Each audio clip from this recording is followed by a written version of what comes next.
Oi, meus queridos, Paloma da PK Escola Canina. Vamos conversar um pouquinho nesse domingão. Todo mundo aqui já deitado, giboiando, jantado. E o que eu quero conversar com vocês é mais uma vez com relação a todos os benefícios, né? Dos espaços pet friendly. E a tia vai chegar forte com vocês com relação a todos os locais que podem recebê-los, como estão recebendo e principalmente a responsabilidade das famílias que estão frequentando esse local, né? Por quê? Porque a gente precisa educar os nossos cães e ensiná-los a como se comportar nesses ambientes. Porque tem bastante circulação de pessoas, ensinar ele a ficar deitado na mesa com vocês, não ficar levantando, indo para a mesa do lado. Quando as pessoas gostam, ok, mas tem pessoas que não gostam. Bate o rabo no prato da comida da mesa do lado, fica cheirando as pessoas que estão se alimentando do lado. Então, é pet friendly, mas não significa que o seu cão pode ir em todas as mesas, interagir com todas as pessoas, que dificilmente as pessoas não vão gostar, né? Mas o ideal é a gente ensinar que os nossos cães estão sob controle, ou seja, qualquer local que eu for com ele, ele vai permanecer ao meu lado. Em alguns momentos eu vou levantar, dar uma andadinha com ele, ver se ele quer fazer um xixi, um cocô, alguma coisa. Recolher as fezes, né? É importante a gente se afastar um pouco do local, porque provavelmente vai ser um local onde as pessoas comem, né? Quando é padaria, restaurante, etc, né? Então, a gente tem que se preparar para poder levar esses cães, né? Ter uma comunicação clara, leve, direta, né? Nessa guia, né? Com a coleirinha, que é a melhor, que é a mais indicada para o seu cachorro, né? A maioria das pessoas passeiam com os cães de peitoral. E para quem não sabe, peitoral é uma ferramenta desenvolvida para os cães tracionarem, ou seja, para eles puxarem. Então, é muito difícil muito raro um cão andar de peitoral sem puxar, sem estar com aquela guia esticada e sem estar muito na frente das suas famílias, né? Hoje foi um exemplo muito claro disso, na hora do almoço, que eu fui em um local pet friendly e as pessoas não conseguem controlar os cães delas, e não é proposital, porque não sabe, acredita que está usando a melhor ferramenta, o melhor tipo de coleira para o cão, mas não tem controle nenhum sobre ele, né? Ele puxa, ele se movimenta, se prender na mesa ou na cadeira, ele leva tudo quando ele se movimentar, né? Então, o que acontece? Existem alguns peitorais que eles são anti-puxão, né? Eles falam que são anti-puxão. Por quê?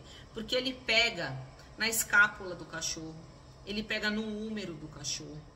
Então, isso impede a movimentação. O teu cachorro ele não vai conseguir andar da forma correta. E isso, a médio e longo prazo, pode ser muito prejudicial para o corpo dele, para a estrutura dele, principalmente para a coluna. Tá? Por quê? Porque muitos deles acabam criando o hábito de começar a andar de lado. Porque aqui ele não consegue dar a passada, aqui pega também, então ele anda mais curtinho e tenta se aliviar de lado para ver se consegue andar melhor. Ou seja, ele ainda está puxando, tá? Tem alguns cães que andam bem em qualquer tipo de coleira e peitoral? Sim, né? Peitoral, tem alguns vídeos aqui no meu Instagram, deu com um filhotinho, bem pequenininho, fazendo os primeiros passeios com aquele peitoral famoso H, né, ou o Y, que são os mais confortáveis para os cães, tá? Mas é um ou outro passeio, tá? Para vocês terem ideia, os treinos de guarda da Blues, né, quando a gente trabalha com figurante, em todos, pelo menos no início, ela estava de peitoral. Por quê? Porque é para ela exercer atração, para ela ficar com cada vez mais vontade e disposição de dar o melhor dela para pegar o figurante e tudo mais, tá? Então, a gente tem que tomar muito cuidado, porque às vezes a gente está comprando uma ferramenta, uma coleira, uma guia, que aparentemente vem de uma proposta de saúde e na verdade a gente está exercendo o efeito contrário a longo prazo, tá? Então, vocês precisam da ajuda de um profissional experiente para realmente avaliar o seu cão, sair com ele na rua, testar as ferramentas e ver com qual ele vai se adaptar melhor e ensinar vocês a conduzir os cães, tá? Porque não adianta eu colocar a melhor coleira, a melhor guia e eu não saber conduzir o meu cão. Eu não criar uma comunicação com ele através da guia, né? Porque a partir do momento que eu coloquei o cão numa guia e eu limito o perímetro dele, né? O raio de ação dele, isso significa que essa guia passou a ser a extensão da minha mão, a extensão do meu braço. E ele precisa entender essa comunicação, precisa ensinar para o cachorro essa comunicação, né? Então, é como a tia falou para vocês essa semana. Os cães, às vezes, eles criam o hábito de andar sempre com aquela pressão nas costas, sempre com aquela guia tensionada. Então, às vezes, você afrouxa, ele estica. Você afrouxa, ele estica. E fica sempre sentindo uma leve pressão. Por quê? Porque isso virou hábito, sempre foi assim para ele. Então, quando tá frouxo, ele procura de novo criar atenção, porque é assim que ele foi acostumado, tá? Então, a gente precisa desacostumar, né? Tirar esses hábitos e construir um passeio estruturado, que é você também utilizar ferramentas, uma coleira e uma guia, que permite que você tenha o controle total do seu cão. Principalmente em situações de urgência e emergência, que é uma situação que a tia viu muito hoje, de uma calçada super movimentada, com um monte de restaurante, um monte de proposta, tudo pet friendly, e os cães, além de estarem muito na frente das suas famílias, que no meio do bololô ali não dava nem para saber de quem que era o cachorro, e se cheirando, e a família muitas das vezes nem viu que eles estavam se cheirando. E passeio na guia não é momento de socializar cão. Ah, mas o meu cão quer cheirar todo mundo. Não é o momento e não é assim que socializa um cão. Isso não significa que ele é 100% sociável. Ele pode ser curioso, né? Pode ser dominante.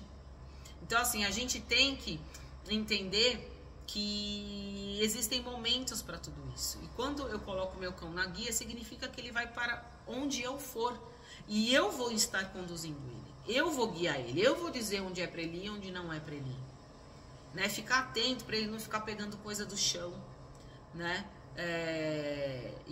São frações de segundo, você olha, já tá cheirando, tá de frente com o cachorro, tá de frente com o cachorro do outro.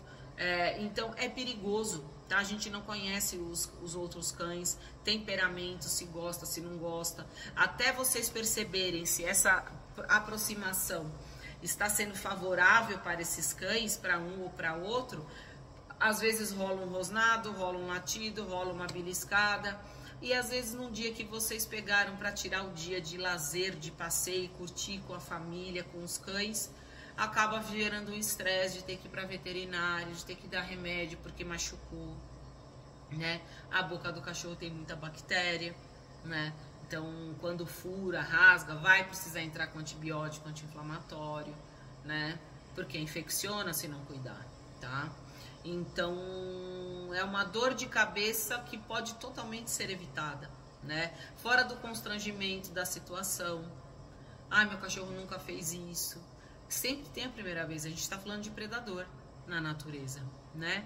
Então, o ideal é, para que a gente consiga manter e conquistar mais benefícios, né, ao lado dos peludos, a gente precisa aprender a como conduzir os nossos cães, pedir ajuda para colocar a melhor coleira, a melhor guia, materiais seguros que não vão deixar vocês na mão, e como conduzir esses cães, ensinar os cães a obedecer vocês, tá? Isso se faz de uma forma maravilhosa, são treinos e exercícios bem gostosos de fazer. O passeio, ele é um pouquinho mais demorado, porque requer prática e constância, né? E quanto melhor fica, mais vocês vão querer passear com eles, tá? Mas vamos pegar firme nisso, porque evita uma série de problemas aí. Não vou falar acidente, porque isso pode e deve ser evitado com uma boa educação e um bom treinamento. Tá bom? Vamos lá? Simbora? Um beijo. Bom domingo para vocês, finzinho de domingo. Uma excelente semana de muitas bênçãos para todos nós. E até o próximo vídeo.